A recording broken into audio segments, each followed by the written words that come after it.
In a quiet corner of New Orleans, Emma discovers a letter in her late grandmother's attic, written decades ago but never sent. The words inside unravel a past of forbidden love, family betrayal, and a secret that could change her life forever. As Emma digs deeper, the line between the past and present blurs, forcing her to choose between truth and the comforting lies her family built. A letter from yesterday. The old house on Toulouse Street stood quiet, its shutters clinging to rusted hinges and the scent of dust filling every room. Emma Halston hadn't stepped inside in over 10 years, not since her grandmother, Evelyn, grew too ill to live alone. Now Evelyn was gone, and the house had become hers. She didn't come for memories. She came to clear things out. Sell it, maybe. Move on. Emma pushed open the attic door. A rush of warm, musty air escaped. Boxes stacked like tiny forgotten cities lined the wooden floor. She almost left them untouched until one box, labeled Evelyn 1960s, caught her eye. Inside, she found yellowed newspapers, a faded blue dress, and finally, a bundle of letters tied with silk ribbon.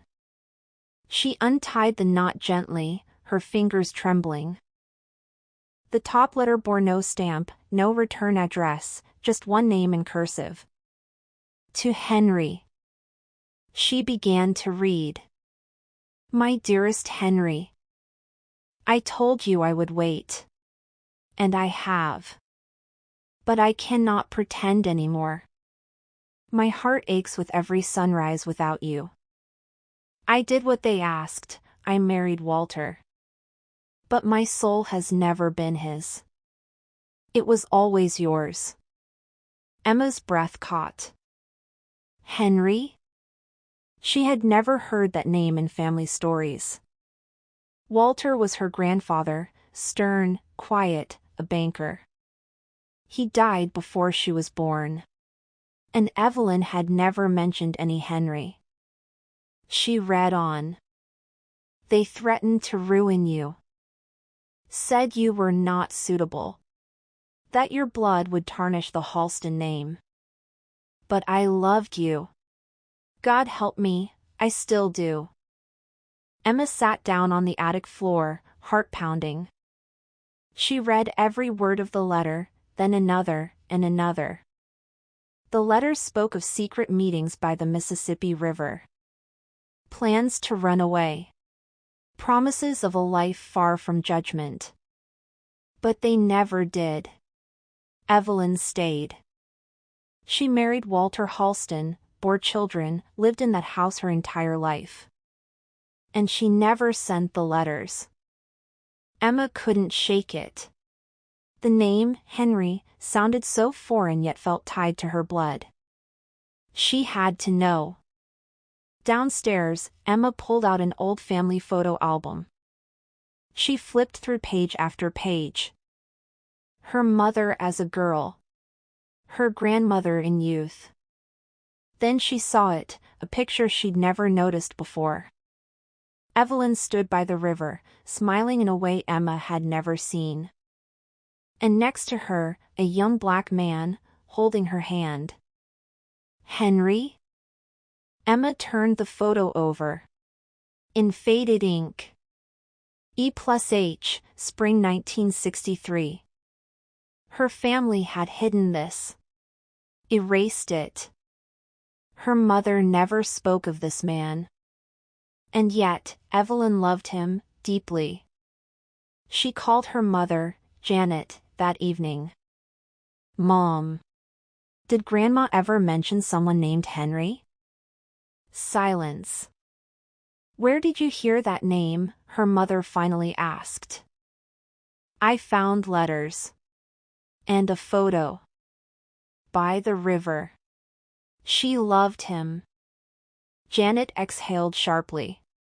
It was complicated. That was before she married your grandfather. Did you know him? I met him once. I was 6. He brought me a paper boat. I thought he was a magician. Emma's voice broke. Why didn't she end up with him? Janet paused.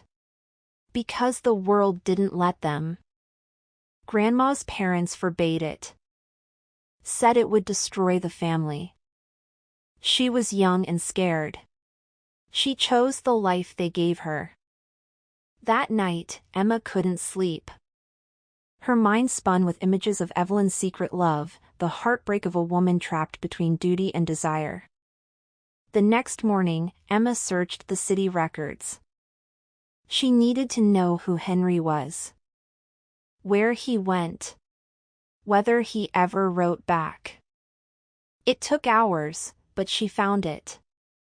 A Henry Langston, listed as a jazz pianist in the French Quarter during the 1960s.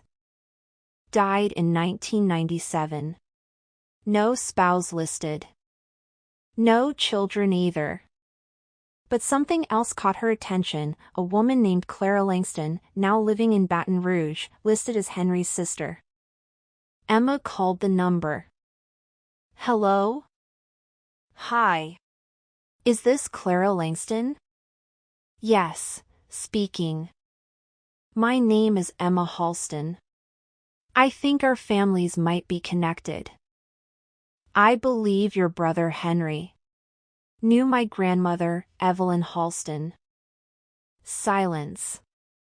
Then Clara laughed softly. He didn't just know her.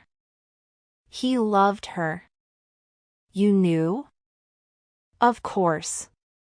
Henry came home heartbroken. He wrote her for years. Never got a reply. Emma's voice quivered. She wrote him too. I found the letters. But she never mailed them. Clara sighed.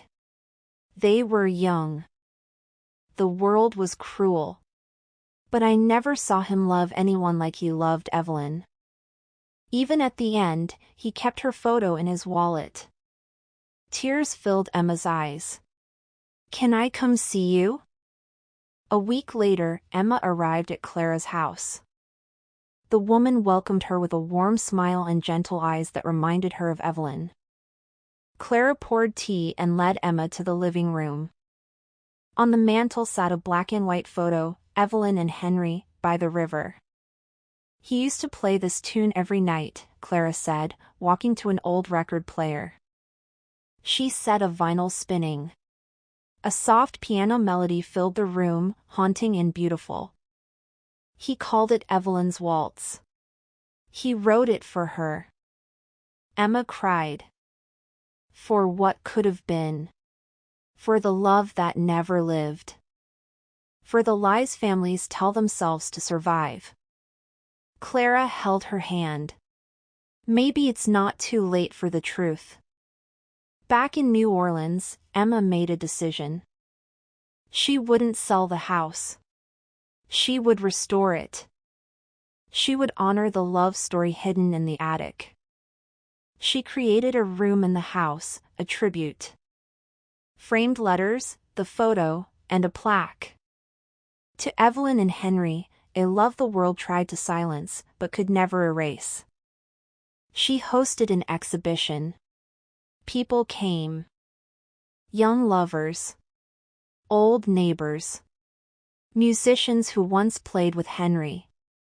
The story made headlines, a secret love story, lost in time, found again. One evening, as the sun set over the Mississippi, Emma played Evelyn's Waltz on a speaker in the parlor. She sat alone, imagining them dancing, Evelyn in her blue dress, Henry with that radiant smile. In her heart, Emma knew, their love didn't die. It just waited to be remembered. And she had finally set it free.